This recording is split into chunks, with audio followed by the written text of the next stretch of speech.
बिस्मिल्लाहिर्रहमानिर्रहीम। अस्सलाम वालेकुम। कैसे हैं आप सब लोग? उम्मीद करती हूँ सब खैरियत से होंगे। प्यारे व्यूवर्स, आप सबको मेरी तरफ से हैप्पी न्यू ईयर और नए साल की मुबारकबाद देना कोई बुराई नहीं है। अक्सर लोग ये कहते हैं कि हम मुसलमान हैं और हमारा इस्लामी साल के हिसाब से नया साल शुरू होता है। वो बात ठीक है, लेकिन हम लोग अगर ईसवी हिसाब से भी अगर मुबारकबाद दे देते हैं नए साल की, तो इसमें कोई मुजाहिका या बुराई नहीं है। तो आप सबको मेरी तरफ से नया साल बहुत बहुत मुबारक हो और अल्लाह पाक से दुआ है कि अल्लाह पाक ये साल हमारे लिए बहुत खुशियों का बायस बने और तमाम जो परेशानियां हमने 2020 में उठाई हैं और जिस आजमाइशों से गुजरे हैं हम सब, तो अल्लाह पाक वो दोबारा हमारे ऊपर आजमाइशें और परेशानियां ना आए और 2021 हमारे लिए खुशियों का पैगाम लेकर आए। आमीन सुम्मा आमीन। आज मैंने सोचा कि फ्रिज की क्लीनिंग कर ली जाए। काफ़ी दिन से फ्रिज को नहीं देख रही थी मैं, कुछ मसरूफियत की वजह से और कुछ सर्दी में सुस्ती भी बहुत आती है इस तरह के, और फ्रिज के काम करने में तो बहुत ही, क्योंकि ठंडा ठंडा लग रहा होता है तो इस वजह से बहुत सुस्ती आती है। लेकिन मैंने कहा आज इसकी क्लीनिंग कर ही ली जाए। तो साल के पहले दिन मैंने कहा फ्रिज साफ कर लूँ आज मैं।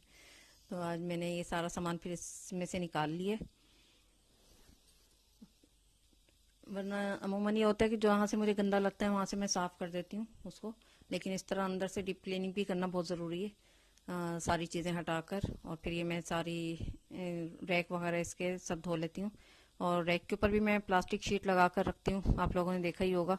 इसके लिए ज़रूरी नहीं है कि आप कोई फैंसी शीट ही इस्तेमाल करें या कोई एक्सपेंसिव शीट लें और वो यूज़ करें। कोई सी भी आप शीट घर में जो आपके दस्तयाब हो या कोई भी सस्ती सी शीट भी आप इसके ऊपर लगा सकती हैं। तो अच्छी तरह मैंने सरफ से ये सब इसके रैक और जालियाँ सब धो लिए और ये प्लास्टिक भी सब धो लिए थे मैंने। अब इन्हें अच्छी तरह किसी कपड़े से खुशक करके और फिर टेप की मदद से आप इसको चिपका दें ताकि ये इसके ऊपर सही से बैठ जाए, चिपक जाए। इसे खिसकता नहीं है प्लास्टिक, और सामान रखने और उठाने में ये हिलता नहीं है, एक जगह सेट रहता है। तो ये सब आज काम किया मैंने फ्रिज की क्लीनिंग का।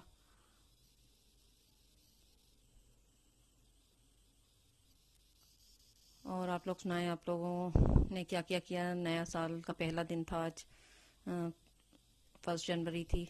तो आप लोगों का कैसा दिन गया आज का? मेरा दिन तो मसरूफ़ ही गुजरा, मसरूफियत ही होती है अमूमन। और आज जुम्मा भी था।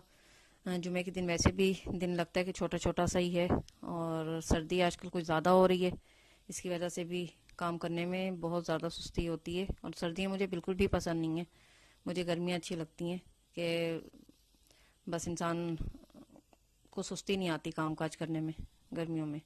और सर्दियों में बस दिल चाहता है बस कंबल में ही बैठा रहे।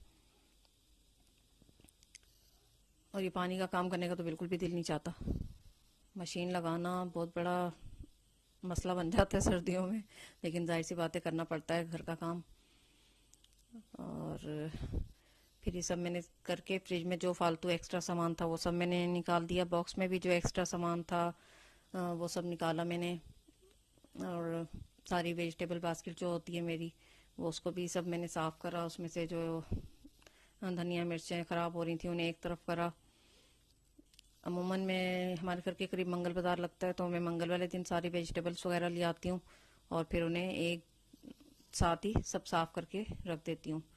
अभी भी मैं मंगल को काफ़ी सारी सब्जियाँ लेके आई थी, क्योंकि मिक्स सब्जियाँ बहुत अच्छी आती हैं, मिक्स वेजिटेबल, जिसमें मेथी, गाजर और मटर, ये सब चीज़ें होती हैं। तो मिक्स सब्ज़ी बनाने मुझे यानी पसंद है हम सबको, तो बहुत ज़्यादा बनाती हूँ मैं मिक्स सब्ज़ी। मेथी तोड़ के रख लेती हूँ और सब सब्जियाँ अपना साफ़ करके रख लेती हूँ, तो मुझे फिर पकाने में ज़्यादा प्रॉब्लम नहीं होता। क्योंकि अमूमन बिल्कुल टाइम नहीं होता मेरे पास सुबह के टाइम में। उठते हैं हम लोग थोड़ा लेट हैं, फिर उठ के बस नाश्ता वगैरह करने के बाद मैं सिर्फ सालन जल्दी से बनाती हूँ और रोटी वोटी फिर बाद में आयरा देख लेती है और फिर मैं मज़े से चली जाती हूँ। तो इस तरह मैं अपना सारा काम आधा तकरीबन करके ही रखती हूँ। सब्जियों की कटिंग वगैरह या कुछ भी, जैसे दाल है तो वो भी रात से, गोश्त है तो वो भी रात से गला कर रखना, और सब्जियां काट के रखना, तो बस सुबह मुझे ज़्यादा मेहनत नहीं करनी पड़ती। लहसुन अदरक भी मैं लेके आई थी, वो भी सब मैंने आज छीला। लहसुन अदरक को उसका पेस्ट बना के रखा है, और पुदीना और हरी मिर्च का पेस्ट बना के रखा है रायते के लिए, क्योंकि मटर पुलाव अक्सर बनता रहता है, उसके लिए रायता वायता बनाने के लिए सहूलत हो जाती है। और इसके अलावा मैं प्याज का पेस्ट भी बना के रखती हूँ। अक्सर ऐसा होता है ना कि लाइट वाइट नहीं होती और आपको अर्जेंट कुछ पकाना पड़ जाता है, तो उसके लिए भी आप पेस्ट को फ्रीज कर दें, तो आपको बिल्कुल भी परेशानी नहीं होगी। कुछ भी आलू अंडे बनाने हैं जैसे, या फिर कोई चिकन का सालन बनाना है भुना हुआ, तो अर्जेंट आप कोई मेहमान आ जाए तो और लाइट ना हो तो आप बगैर किसी परेशानी के सालन तैयार कर सकती हैं। ये छोटी छोटी सी टिप्स हैं, लेकिन इससे हमारी ज़िंदगी काफ़ी आसान हो जाती है। देखें, करना तो हमें बाद में भी हमें ही करना होता है ना, लेकिन और अगर हमारे पास टाइम है तो हमें उस फारिग टाइम को गुजारने के बजाय अपने इस्तेमाल में, अच्छे मसरफ में उसको लाना चाहिए। कोई आपकी ऐसी चीज़ें हैं जैसे मटर रखे हुए, आप मटर छील के रखते हैं, लहसुन अदरक को छीलना बनाना है तो वो बना के रखते हैं, मेथी तोड़ के रखनी है वो तोड़ के रख लें, इस तरह के काम कर लें फारिग टाइम में बैठे बैठे, तो आपको काफ़ी, आपके लिए खुद भी काफ़ी हेल्प रहेगी। जो काम हम एकदम किचन में खड़े होकर सोचते हैं कि अब ये बनाएं और ये करें, तो वो प्रॉब्लम नहीं होगी, और हमारी सब्जी वगैरह रेडी होगी तो हम बस सिर्फ उसको भगाना ही होगा हमें। ये सब ऊपर से भी मैंने अच्छी तरह क्लीन कर दिया था फ्रिज को, और साफ करके खुशी भी होती है, कोई चीज़ अच्छी तरह उसकी डीप क्लीनिंग कर ली जाए तो सब। ये हफ्ते में एक दफ़ा मैं ये घर धोती भी हूँ, आपको बताया था पहले भी मैंने। मशीन भी हफ्ते में कभी 2 दफ़ा भी लग जाती है और कभी भी एक दफ़ा लगती है, और फिर पूरे घर की धुलाई, किचन की धुलाई, कैबिनेट साफ, ये सब काम होता रहता है, क्योंकि डस्ट वगैरह काफ़ी आती है तो क्लीनिंग करनी पड़ती है। लेकिन ये कि फिर भी सर्दियों में थोड़ी बहुत सुस्ती हो जाती है, और लेकिन गर्मियों में तो मैं तकरीबन हर दूसरे तीसरे दिन करती रहती थी कुछ ना कुछ। और फिर ये कुछ समझ भी नहीं आ रहा था पकाने का, फिर ये चिकन का कीमा ले आया तो मैंने सोचा जल्दी से इसके कोफ्ते बना लेते हैं, क्योंकि कीमा खाने का दिल नहीं चाह रहा था, शोरबे वाला सालन खाने का दिल चाह रहा था। फिर बस मैंने जल्दी से कोफ्ते की तैयारी कर ली। जल्दी से बन जाते हैं, चिकन के कोफ्ते हों या बीफ के कोफ्ते, बनाना कोई मुश्किल काम नहीं है, फटाफट बन जाते हैं। लोग समझते हैं बहुत मेहनत होती है इसमें, कुछ ऐसा नहीं होता।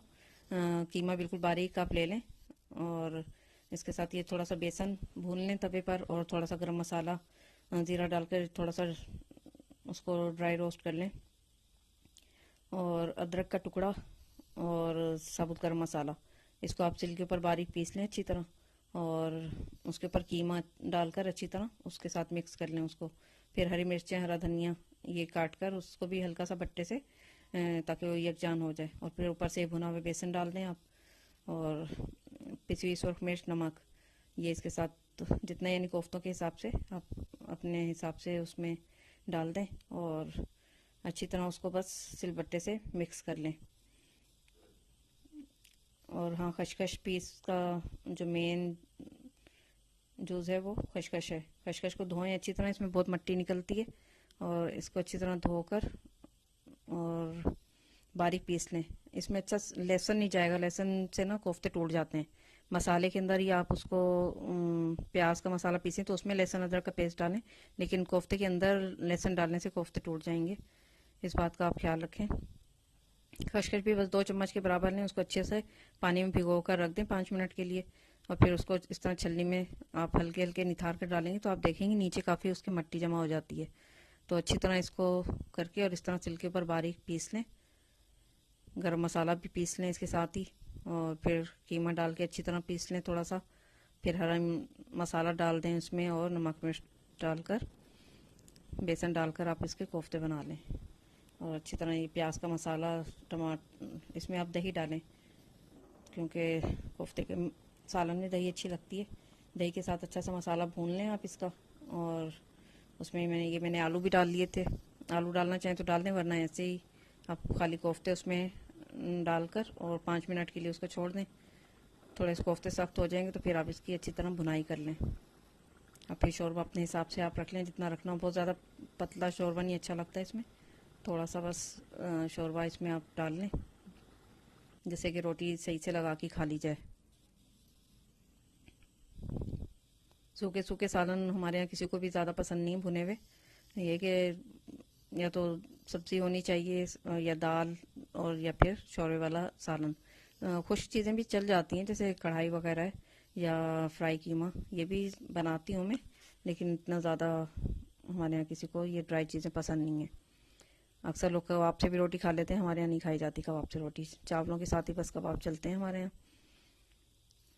रमज़ान में भी अक्सर मैं बना के रखती हूँ, मगर वो खाता कोई भी नहीं है। पराठों के साथ कभी कभार सेहरी में बहुत मुश्किल से, वो भी उसके साथ अंडा भी हो तो, दही भी हो तो, ये भी हो तो, वो भी हो तो जब खा लेते हैं, वरना खाली कबाब से चटनी से कोई भी नहीं खाता।